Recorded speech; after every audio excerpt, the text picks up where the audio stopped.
everyone, welcome to another video. Guess what?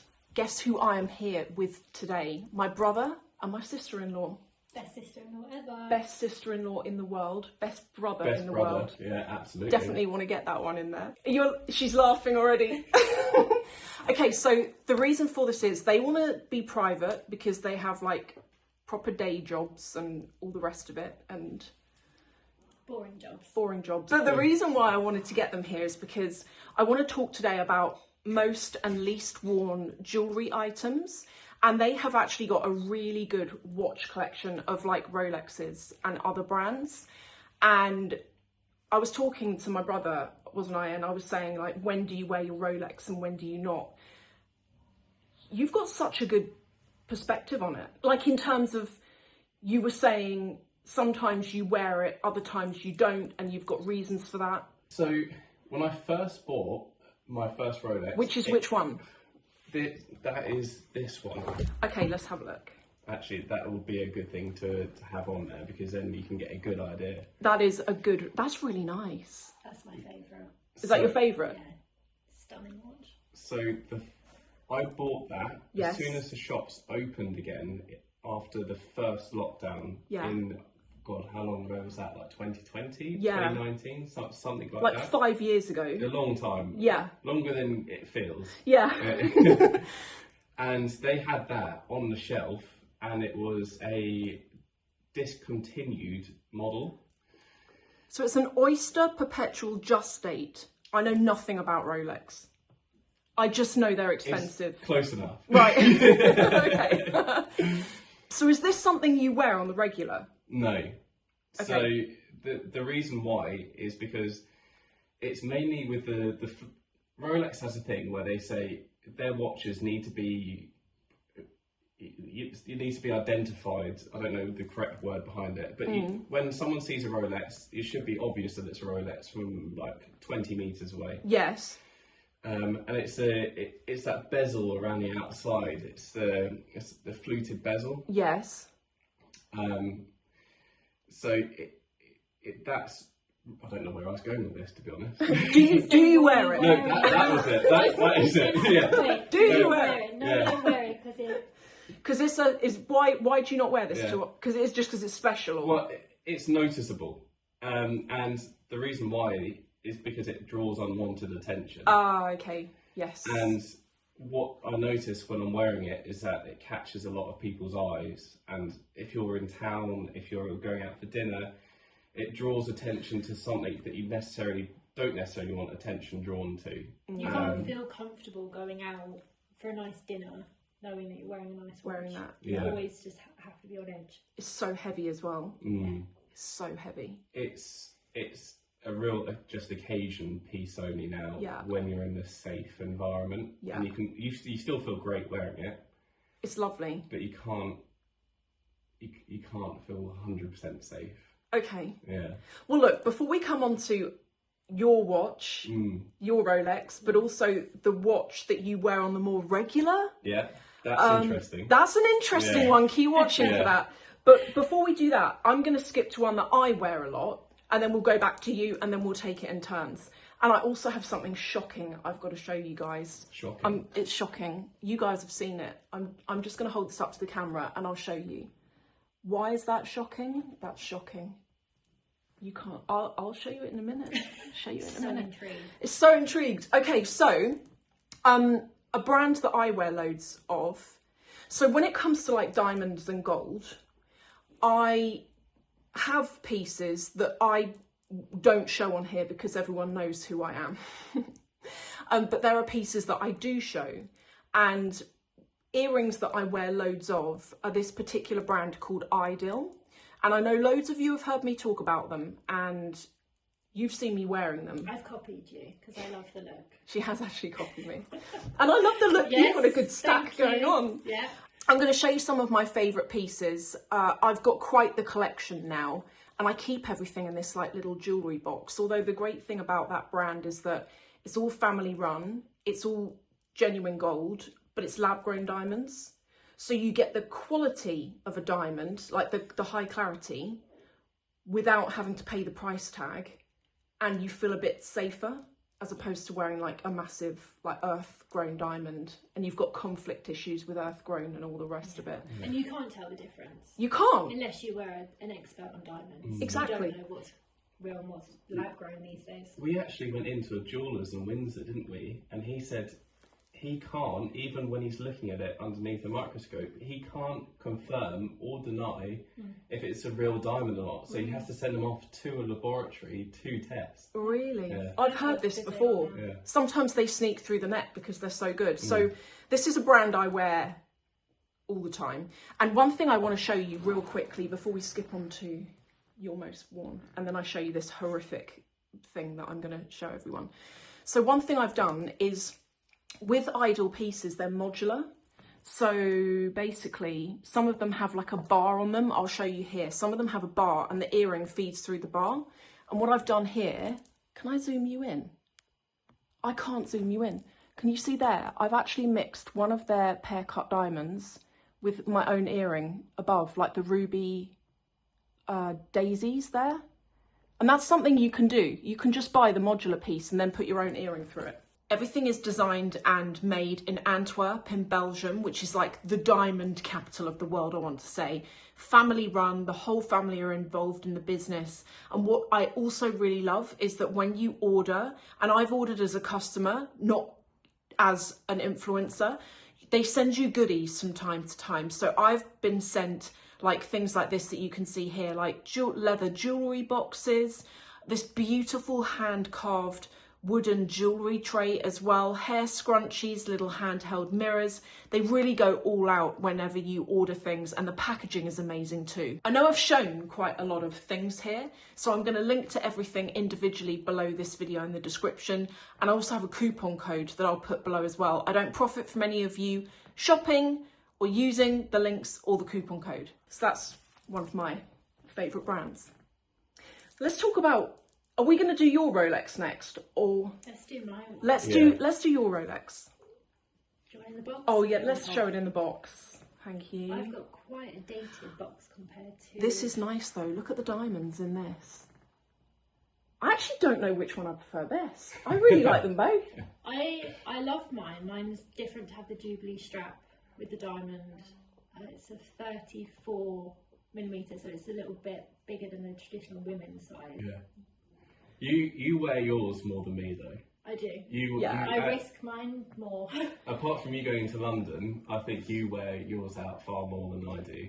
Mine's a weekend watch. I'd never wear it into London for work, but while I have it and while I feel lucky enough to be able to own one, I'm not just going to stare at it in the house. No, this is the thing. I mean, you don't like tag. My brother frowns upon tag. You frown upon tag. No. I think the Tag is a great brand. No, I can see you trying to dig your way. This is mine. So Look on your face. I feel really. You think? That's because you look like you're frowning. Tag is a lovely brand. You think it's mediocre? No. It's not. To be honest, my viewpoints on brands now when it comes to watches. I am joking. It's completely flipped. Has it? Yeah, because I actually don't. Although Rolex is nice, I actually don't. Oh no, I'm not going to show that one because that's the special one we're going to come on to. Don't like them so much anymore. Oh really? You've gone off them? It's not so much the watch being. The watch is unreal, but it's the service that you get with them, and by service I mean when you go into store to buy one, it's not a particularly welcoming experience. I've heard it's really snooty in Rolex. Yeah. And when you go in and you've made the big decision to actually buy a watch, you feel like you should be welcomed in. Have you got any horror stories? Oh, don't name the shop. No. I'll never name the shop. But it really depends who you see in the shop, because we've got a guy in there who's very friendly to us. He actually walks out, doesn't he? And he says hi. He comes out, he'll ask how the family are, kiss us, he's lovely. Yeah. But we had the worst experience the first time we went in there regarding my Rolex was it. Yeah, that was it. And we were asking him about different watches they might have in stock. Yeah. And he said, no, there's nothing. We hold no stock in here. We have nothing in our stock room. If you want something, you have to put your name down on the list. And we put our name down on the list, waited 2 years, heard nothing. We went back in because you were going for a service at the time, and then you spoke to the other guy in the shop who says hi to us a lot, and he said, we've got loads in stock. Oh no! Yeah. I think they judge you on your look as soon as you go in, and I could be completely wrong with that comment, but they didn't want to know us. They do it with bags as well. Yeah. And we've been a continuous customer for a couple of years now, and further bought watches from them. But the initial introduction to them was very sour, to say the least. It's a real shame, isn't it? Yeah. I think the best story as well, because the first guy who actually almost looked down upon us said he was talking about this guy that he had come in, and he said he owned a property empire. He was like the kingpin of industry, and he was talking to him about how he liked his sportswear watches. Yeah. So sportswear being like the Submariners of the Rolex range and the Explorers, but quite at the time they were very popular and still are very popular, but they were the ones that were selling for like double on the grey market. And he said he offered him 5 of those models. There were 5 different models. I think there were 5 at the time. I remember it being a silly number. And I remember almost questioning, you were there, weren't you? We questioned him, saying, but you offered him 5 though, and we come in here. Is this the guy that didn't buy any of them? No. He bought all 5. Did he flip them? On offer, and the dealer hasn't heard from him since. And then I questioned the dealer, saying, do you not think that he just had you? Yeah. He had you as played you as a fool, saying that he had this property empire, millions of pounds, and he was just buying watches off of you. He was probably flipping them. Yeah. He probably was. God. So I need to talk about this watch that you actually do wear all the time. Yeah. Because this is the one that's most exciting. It's this, isn't it? Yes. Guys, you're not going to believe this. The watch that gets the most comments compared to the Rolexes. It's a Casio. There's nothing wrong with Casio. No, there's nothing wrong with Casio. There's nothing wrong. But when you first showed me this, knowing that you're into watches, I didn't think it was Casio. I didn't know what I thought it was. If you told me it was Tiffany & Co, I'd believe you. And this is the one you wear most often because of safety. Yeah, absolutely. Looks the best. Yes. Gets the most comments. Suits you. It's waterproof. Is it? I can wear it in the sauna. Amazing. I don't have to worry about scratching it or anything like that. And you've said this is the one you get the most comments on. Yes. Where people are like, where's your watch from? Yeah. And you're like, oh, it's Casio. Yeah. And you've had a couple of people copy you. Yeah. And they have now bought the same. Yeah. Have they? Yeah. Comments. I think they were in Monaco a couple of weeks ago. And Yes, yeah, they were. got stopped and asked about this. Really? Yeah. Casio watch. It was a Casio watch. They kept getting pulled over in Monaco and getting complimented on their watch. And you can walk around with a Rolex over there. You can walk around with any other fancy watch, and I don't think people would never say anything. No. But it was a Casio. that one. Unreal. And the interesting thing. This is really interesting. I'm looking at getting a replacement battery for it. Yes. At the moment, and a replacement battery, and this is no fancy battery. It's more than the watch. It's more than a watch. No, it's not. How much is it? £40. No, shut up. This 40 watch was £40. £40. Did we get that on holiday? We did. Because you've... In Spain. Yeah, you just needed a watch. I just needed a watch. He felt like he just needed a watch on holiday. His wrist felt weird, and it's his favourite thing he's ever bought. Yeah. £40. I need to go. Everyone, we all need a Casio watch. Okay, so I'm going to show you something that I don't wear, and this is the thing where you're going to. Okay. Okay. Guys, you all know the story behind these earrings. I'm just going to pass you that, and you can have a look.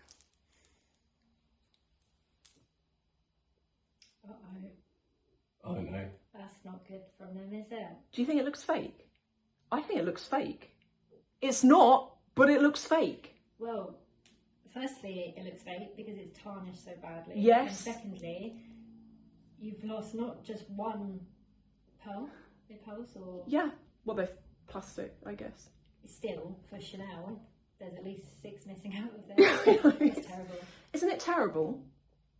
I stopped buying Chanel jewellery, the stuff that, unless it's like a solid piece of enamel, I stopped buying it years ago because it's such a waste of money. It's such a huge waste of money. You can't expect that from such a high-end brand for it to tarnish and to lose its jewels.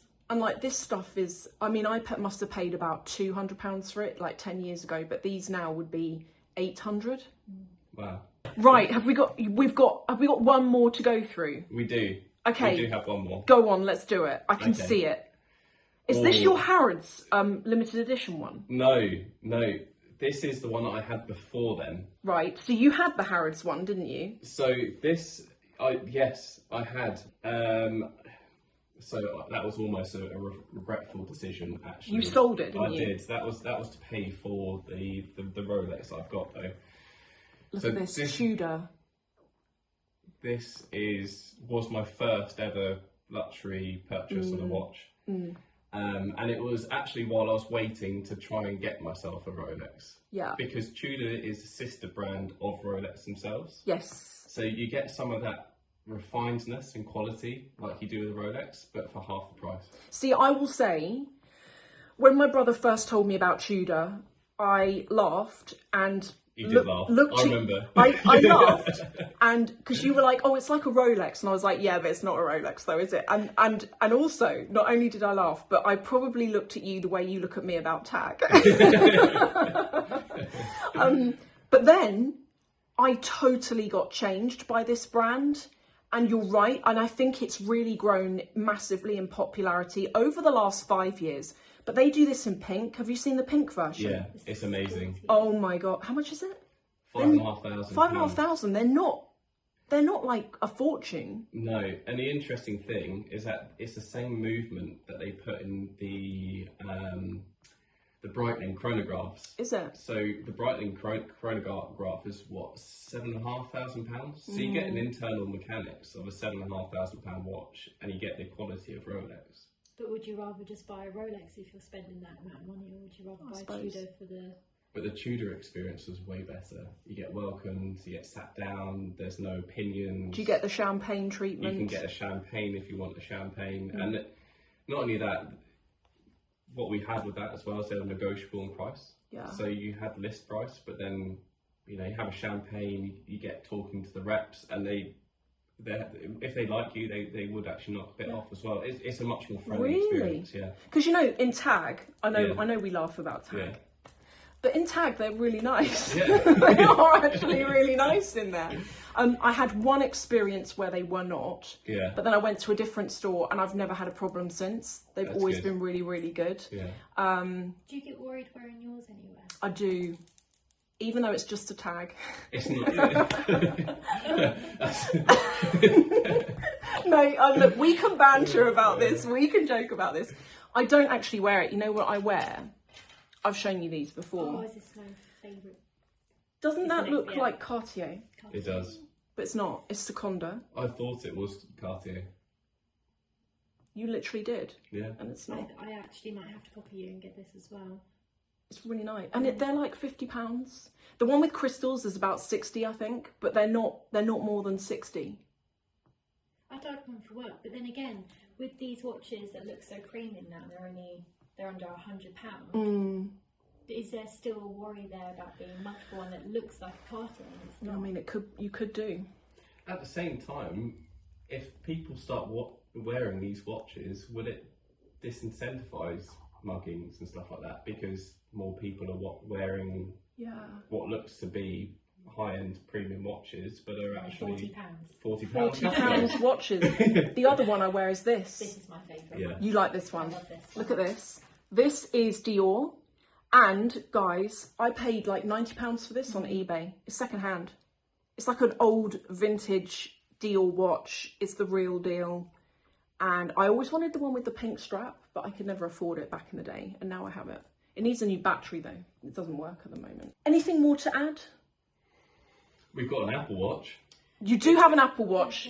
I don't like my Apple Watch. No. No, I think the monitor that is underneath the watches. Does it upset your wrist? Yeah, I get eczema, I get some sort of rash, and a lot of people that I know does the same. You've had it with the... Yeah, kind of. Yeah, you get excited about wearing it for a week or two, and then it just gets boring. Yeah, and you go back to your Rolex. Yeah. Yes, your Rolex. Casio. Yeah, your Casio.